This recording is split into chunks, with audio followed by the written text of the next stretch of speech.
Olá pessoal, tudo bom com vocês? Aqui é a Polly do Entre Livros e Personagens e hoje a gente vai conversar um pouquinho sobre as 13 leituras que eu finalizei no mês de dezembro.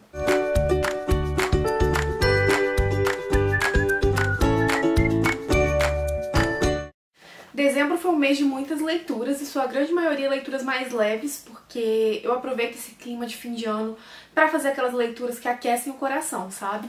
Mas tem muita coisa boa aqui pra comentar com vocês e eu espero muito que vocês gostem. Antes de começar, já clica no gostei, porque se você deixa pro final acaba esquecendo. E também se inscreva no canal, muitos de vocês que me assistem não são inscritos, então por favor venham fazer parte dessa comunidade, vocês vão me deixar imensamente feliz. E claro, se vocês gostarem de algum desses livros ou quiserem comprar qualquer outra coisa na Amazon, eu peço que vocês usem o meu link, vocês me ajudam com uma pequena comissão, não pagam nada mais por isso e o dinheiro que entra por lá eu acabo investindo no canal. E agora chega de enrolação e bora comentar dessas leituras incríveis. E a minha primeira leitura do mês foi um livro super especial, que é um livro infantil, que é O Amor de Cabelo, que é do Matthew A. Cherry, ilustrações da Vashti Harrison e tradução da Nina Risi, que foi o livro que inspirou o curta, né, Amor de Cabelo, que foi vencedor do Oscar. E esse livro, apesar de bem curtinho, tem uma história sobre família, sobre autoaceitação, sobre amor próprio. É um livro muito especial, que eu acho que toda criança deveria ler e que eu, sinceramente, queria muito ter lido quando eu era criança, porque teria mudado totalmente a minha relação comigo mesma e a relação que eu tive com o meu cabelo a minha vida toda. Então, assim, é um livro muito especial que eu recomendo muito. E se você tiver alguma criança ou algum sobrinho, enfim, na sua família, eu acho que vale a pena presentear. É uma história muito especial. E a minha segunda leitura do mês foi Um Cântico de Natal e Outros Contos, do Charles Dickens. Desse aqui eu não vou ficar falando muito porque tem um vlog de leitura só sobre ele no canal, mas basicamente ele traz a história de Natal mais famosa do Dickens, né, que é Um Cântico de Natal, e várias outras histórias que ele escreveu com a mesma temática. E é um livro muito especial, muito bacana, eu gostei demais, mas se você quiser saber mais da minha opinião sobre cada um desses contos, sobre o que eu fui sentindo ao decorrer da leitura, vai lá conferir o vlog. E depois foi a vez de ler uma antologia de contos da Julia Quinn, que foi o Quatro Amores na Escócia. Tem um conto dela, um da Christina Dory, um da Karen Honey e um da Stephanie Lawrence. Os contos não têm ligação entre si, na verdade a única ligação que tem entre eles é que todos vão tratar de alguma temática envolvendo a Escócia.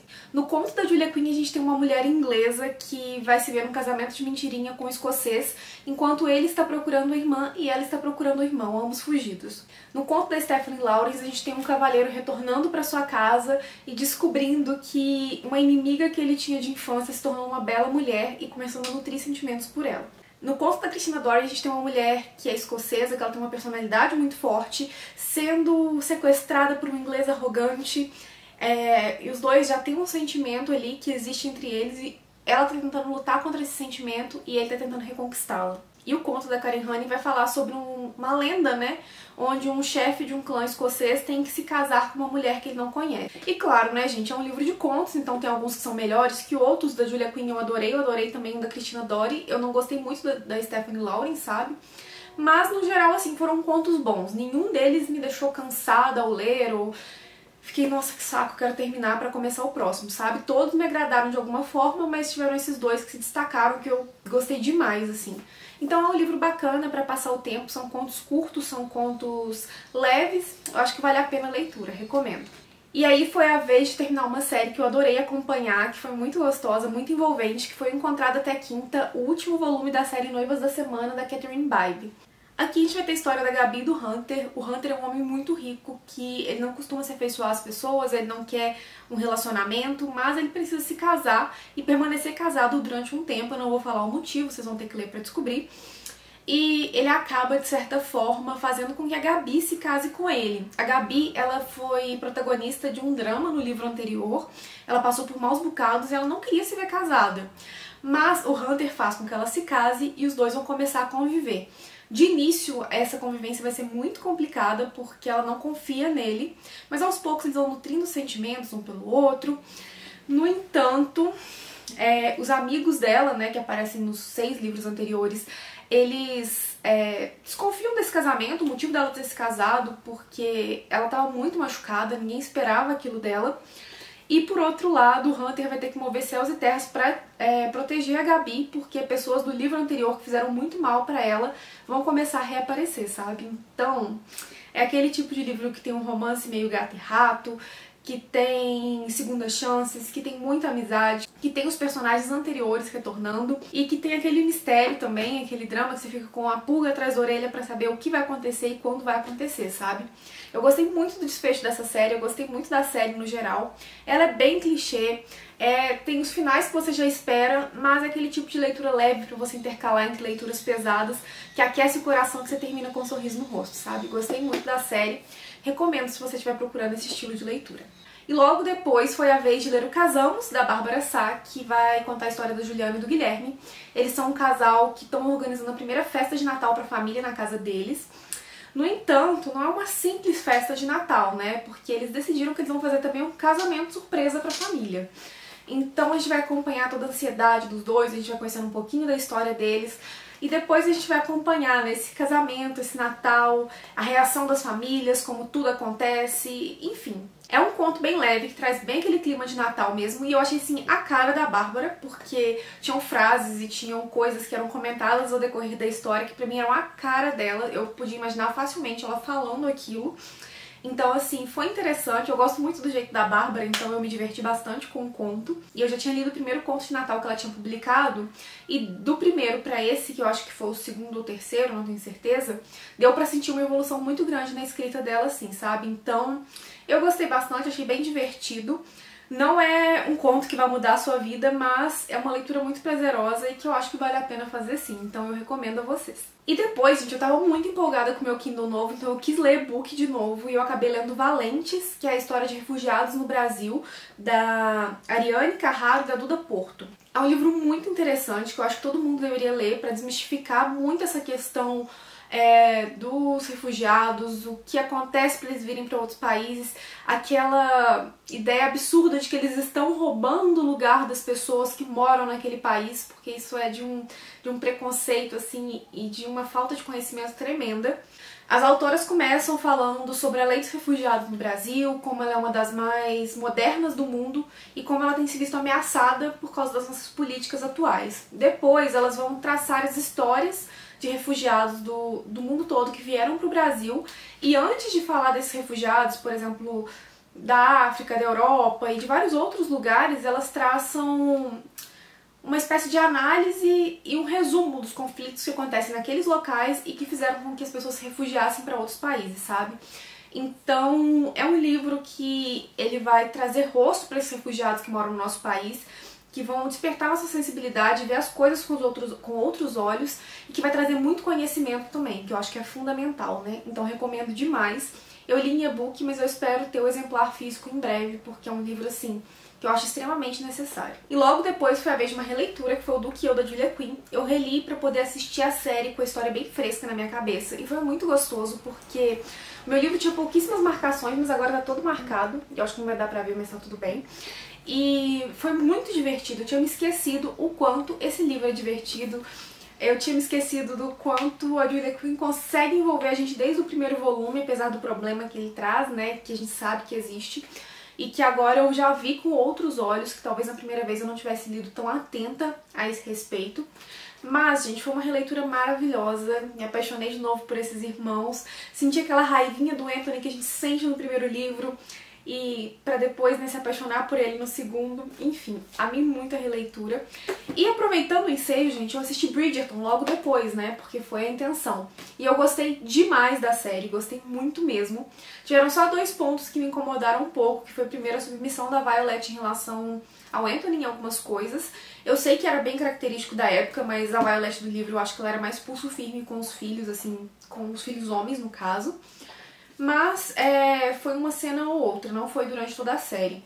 E outra coisa que me incomodou um pouquinho durante a série foi que o Colin não foi tão caracterizado quanto é nos livros, né?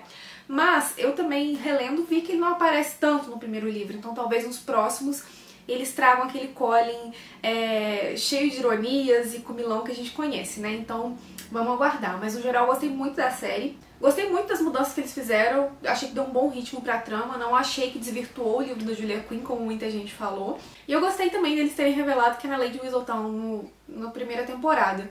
Porque assim, gente, se você jogar no Google, você já acharia facilmente quem é. Então, o que eu sinto que vai acontecer é que ela vai aparecer um pouco mais, ela vai ter mais destaque na série. e eu sinto que a rainha vai persegui-la mais de perto, sabe? Então eu gostei dessa mudança. Então está aí o meu review sobre a série dos Bridgertons em alguns minutos, bem rápido, só para não deixar passar em branco, porque eu realmente amei a série e estou aguardando ansiosa pela primeira temporada. Minha mãe também já assistiu, porque eu fiz ela ler todos os livros, né, na quarentena, e ela também amou. Então aqui em casa a gente está bem ansioso pelos Bridgertons. Depois foi a vez de ler um livro Viajante da Alba, que foi mandado da Alba pra Lari, depois da Lari passou pra mim e agora já mandei pra Gláucia, que é A Câmara Maldita, o Baile das Lobas.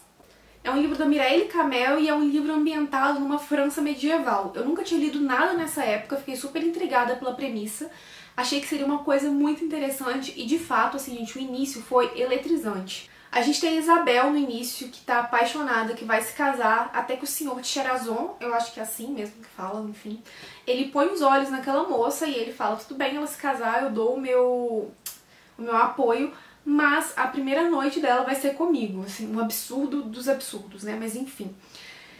E ela resolve fugir com o noivo porque ela não quer aquele homem, ela tem desprezo por ele.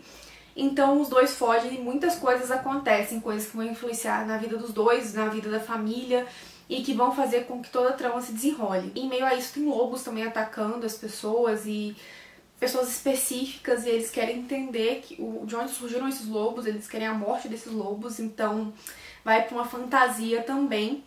E você fica ali ansioso pra saber a história dos lobos, como tudo acontece, como isso vai se ligar à família da Isabel e tudo mais. No entanto, gente, eu acho que é uma trama muito interessante, com vários pontos que vão fisgando a atenção da gente no início, mas ela acaba se perdendo muito num triângulo amoroso que vai surgir ali ao decorrer da história, e fica nesse lenga-lenga de triângulo amoroso, e o que a gente realmente quer saber, e os dramas e tudo que acontece, que a gente realmente quer acompanhar, fica meio perdido, sabe? Fica meio esquecido no churrasco. Então, esse foi um ponto que me incomodou bastante nesse livro, porque ele tinha tudo pra ser perfeito e ele acaba se perdendo, sabe?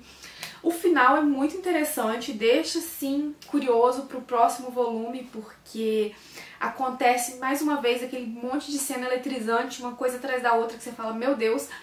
Mas eu não sei se eu vou continuar, né, se eu vou ler o próximo volume.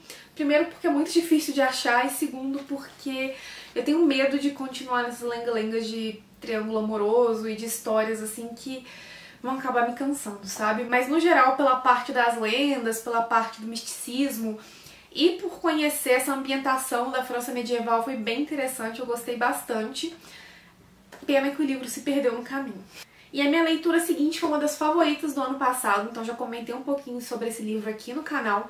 Se você ainda não conferiu, vai lá conferir depois desse vídeo, tá aqui em cima, as melhores leituras de 2020, as 10 melhores leituras, porque tem muita dica de livro incrível por lá, então não deixe de conferir depois. E eu tô falando do Daisy Jones and the Six, da Taylor Jenkins Reid, porque, gente, acho que alguém tá muito apaixonada na escrita dessa autora, não é mesmo? Aqui a gente vai ter a história da Daisy Jones e da The Six, que era uma banda, a forma como a vida de cada um deles se tornou o que se tornou, a forma como eles se encontraram no meio do caminho e o sucesso estrondoso que eles fizeram juntos. E assim, é um livro muito interessante porque ele é narrado em formato de uma entrevista. Então, assim, você começa sem conhecer ninguém, começa conhecendo um pouco ali da vida deles antes de formar The Six, depois um pouco da vida da Daisy. E é um livro que, no primeiro momento, eu achei que não ia me prender pelo formato, pela forma como tudo vai se desenrolando, mas quando eu vi, gente, eu já estava presa na história, acompanhando os dilemas dos personagens, que são muito bem construídos, eles são complexos, eles são cheios de falhas e acertos, e são muito, muito humanos, então, assim, é interessante de acompanhar a forma como a vida vai acontecendo com eles, como os vícios vão envolvendo essa história, né, do rock and roll, e de como a música mudou a vida deles e como a música completa eles como seres humanos, então você vai acompanhando isso tudo e os dramas que acontecem na banda, na vida da Daisy e envolvendo todo mundo. E você vai se afeiçoando e vai lendo e vai querendo saber o desfecho. E quando você chega no final, você não esperava o final que tem. Então, é um livro que, assim, me surpreendeu desde o início, me prendeu, fez com que eu me apaixonasse pela história e que me surpreendeu com o final, sabe? Então, gostei demais. Daisy Jones and the Six foi mais um favorito da Taylor e eu recomendo muito. Se você acha que você não vai gostar desse formato de entrevista, que você vai achar cansativo, Sério, gente, eu também achava, mas dê uma chance porque é sensacional, assim, enreda muito e vale muito a pena. E aí logo depois foi a vez de ler o terceiro volume da Livraria dos Corações Solitários, que foi um loucamente apaixonada na Livraria dos Corações Solitários, da Anne Darling. E, gente, adorei demais essa leitura. Aqui a gente vai ter a história da Nina e do Noah, e a gente já vê de cara que a Nina gosta de um boy lixo, porque o objetivo dela de relacionamento é algo tão intenso quanto da Catherine e do Heathcliff, né, em O Morro dos Ventos Uivantes, que é um romance bem Chernobyl. Os personagens são bem tóxicos, né? Então você já olha e fala, minha filha foge pras colinas, você não quer isso. Mas ela quer. E ela sai muito com muitos caras procurando essa intensidade, procurando alguém que vá despertar esse sentimento louco dentro dela. E ela procura isso em aplicativos de relacionamento e tudo mais. Só que ela começa a se dar conta que não dá, sabe? Que ela não encontra nada nesses aplicativos. Ela encontra caras, ela sai, ela se diverte, mas ela não encontra nada que a preenche. Então isso começa a pesar nela, ela começa a se sentir mal em relação a isso. E nisso surge o Noah, que é um amigo do Sebastian. Meu Deus, o Sebastian não some, tá, gente? Esse homem não some desses livros. Enfim, ele tá ali prestando, né, uma consultoria para a Livraria dos Corações Solitários, para que eles possam melhorar os negócios e tudo mais. E ele fica ali escondidinho na dele, observando, e isso começa a incomodar a Nina, porque ela sente que ele tá espionando ela. Só que eles começam a conversar, ela vê que ele é um cara bacana, mas não é o que ela procura, porque ele não vai ter a intensidade do Heathcliff. Só que ela descobre que eles moravam na mesma cidade, que eles estudavam no mesmo colégio e que tem uma questão toda envolvendo a família dela e ela. E ela fala, caramba, como é que eu vou continuar saindo com ele agora, ou como eu vou continuar olhando pra cara dele. Isso vai se desenrolar durante todo o livro, vai gerar muito problema e ela vai começar a gostar dele, mas vai ter aquele segredo ali atrás. E ao passo também que ele começa a gostar muito dela. E, gente, os dois são maravilhosos juntos, sabe? A Nina, de vez em quando, tem vontade de dar uns socos nela pra ela perceber que ela tá com um cara muito bacana, né? Que ela tá conhecendo um cara muito bacana. E ele, por outro lado, assim, é o tipo de crush literário que a gente carrega, sabe, dos livros. Ele é muito amor, ele é um personagem muito envolvente, que tá sempre olhando pros pontos positivos dela e enaltecendo ela e fazendo com que ela enxergue em si, sabe, a melhor parte, que ela não fique se depreciando. Então é muito bacana, eu gostei muito. Outro livro dessa série que eu gostei demais, só o primeiro que foi um pouco mais ou menos, mas recomendo demais pra vocês. Pros amantes de O Morro dos Ventos Uivantes vão adorar, porque tem várias citações aqui. Eu gosto muito do livro, mas eu acho romance tóxico, como eu já disse. E também tem uma surpresa pra galera aí que gosta dos Brontë, então mais um ponto aí pra vocês lerem esse livro. E depois foi a vez de dobradinha. Eu li a HQ de A Revolução dos Bichos, do George Orwell, e li a nova edição, na verdade que foi uma releitura, de A Fazenda dos Animais, que é, né, a versão atual da Revolução dos Bichos da Companhia das Letras. Esse aqui é um dos livros políticos mais influentes do século XX, e ele usa uma sátira para criticar o totalitarismo. Aqui os animais, insatisfeitos com a forma como eles vão sendo tratados, eles dão um golpe no dono da fazenda, eles tomam a fazenda e desenvolvem uma nova política igualitária para eles. E quem encabeça essa revolução é o Napoleão e Bola de Neve, que são os porcos, e eles têm todo um idealismo, eles criam pontos, né, para serem seguidos pelos animais, só que na verdade todo esse idealismo vai se transformando em hipocrisia. E como eu já disse, foi um livro que foi criado, né, para criticar os governos totalitários, em especial a Revolução Russa e o Stalinismo. Então, assim, basicamente, um resumo do que se trata esse livro. E eu não entrei muito, gente, porque eu acho que todo mundo conhece essa história, todo mundo já teve contato com ela em algum momento da vida, né, então não vale a pena ficar me estendendo e falando sobre aqui. Mas aí eu resolvi ler essas duas versões, porque essa daqui é nova, né, da Companhia das Letras, que está lindíssima, diga-se de passagem. Eu vou mostrar com mais detalhes pra vocês depois, porque eu só mostrei no Instagram. Mas ela tem várias ilustrações lindíssimas. Ela tem uma introdução muito interessante, do Orwell mesmo, que é um prefácio à edição ucraniana. E depois que acaba o livro, ele tem vários textos de apoio, assim, muito interessantes, muito mesmo, que completam muita obra, que faz com que o leitor enxergue elas de diversas maneiras, sabe? Ele não traz um único ponto de vista nesses textos de apoio. E eu achei sensacional, achei uma edição muito completa, gostei muito da leitura, recomendo demais essa edição. Eu sou, assim, né, suspeita, porque desde o início eu gostei muito desse estilo de edição, né, da editora, tanto que eu comprei, né, de 1984, então gosto bastante.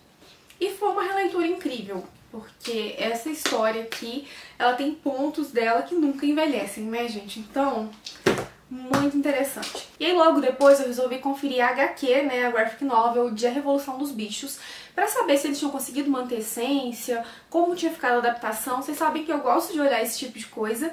Fiz até um vídeo sobre esse assunto aqui no canal, vou deixar aqui nos cards se você ainda não conferiu, vale a pena, tá bem legal. E assim, gente, no geral, gostei demais dessa adaptação. As ilustrações estão lindíssimas. Ó. A parte essencial do texto, que transmite a mensagem, que passa mesmo uma ideia do autor, foi mantida, então é um ponto muito positivo. Ó. Vou tomar cuidado para não mostrar nenhum spoiler, né, pra quem não viu ainda.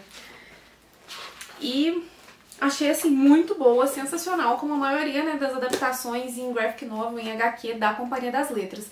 Muito boa mesmo, recomendo. Recomendo, claro, que você leia o livro original pra você pegar toda a mensagem, pra você conhecer a fundo a história. Mas se você quiser conhecer de uma forma superficial ou quiser ter um novo contato ou até mesmo reler, eu recomendo sim essa edição. Achei bem bacana, achei que passa a mensagem de uma forma muito satisfatória. Nesse ponto eu já acreditava que A Revolução dos Bichos seria minha última leitura do ano, porque, né, dia 30. Mas dia 31 eu tava sem fazer nada em casa e eu resolvi pegar um e-book pra ler despretensiosamente. Acabei escolhendo O Roubo, da Paola Alexandra, que é a pá, né, do Livros e Fuxicos. E foi o primeiro livro que ela escreveu, inclusive, foi escrito antes de Volte Para Mim. Foi uma história que ela escreveu e guardou, e agora ela passou por uma revisão e publicou apenas em formato de e-book. E assim, gente, eu adorei a leitura, sério. Eu vou confessar que eu fiquei até mais encantada por essa história e por esse personagem do que eu fiquei com Volte Para Mim, sabe? Pra mim foi sensacional, eu estou muito ansiosa pra continuação que vai ser lançada. E nesse livro a gente vai ter a história da Joana, ela vem de uma linhagem de piratas e ela gosta daquela vida no mar. No entanto, desde o decreto do Napoleão III proibindo, né, a pirataria, eles começam a fazer pequenos furtos, né, roubos encomendados para sobreviverem. E dessa vez ela tá numa missão de roubar uma máscara branca, que é um artefato lendário, que acredita-se que é amaldiçoado e que vale muito dinheiro. Ela já tá em posse da outra máscara e ela precisa fazer o par. Acontece que quem tá em posse dessa máscara branca é o Felipe, ele é um nobre que tá de casamento marcado, ele prometeu esse artefato de presente para a esposa. E cabe a Joana se aproximar desse homem pra seduzi-lo e roubar essa máscara. Mas claro, né, que é um romance, então vai surgir uma fagulha entre eles. E você, apesar de ser um conto muito curto, você se envolve com os personagens e com as questões que eles trazem. E com a bagagem emocional que eles trazem. E quando chega no final, gente, você para e pensa, meu Deus, eu preciso da continuação. Porque assim, é realmente muito bacana, é muito bom, muito envolvente. Gostei muito, muito mesmo desse conto. E mal posso esperar a continuação dele, que a Pá disse que vem aí, né? Então, gostei muito e fechou meu ano com chave de ouro. E bem, pessoal, essas foram minhas 13 leituras do mês de dezembro. Me contem aí embaixo se vocês já leram algum desses, se não leram, se gostaram, se não gostaram. Me contem também qual foi a melhor leitura de dezembro de vocês, ok? Eu vou ficando por aqui, deixo aqui do lado mais 2 vídeos que talvez vocês gostem, vale a pena dar aquela conferida. Um beijo e até o próximo vídeo.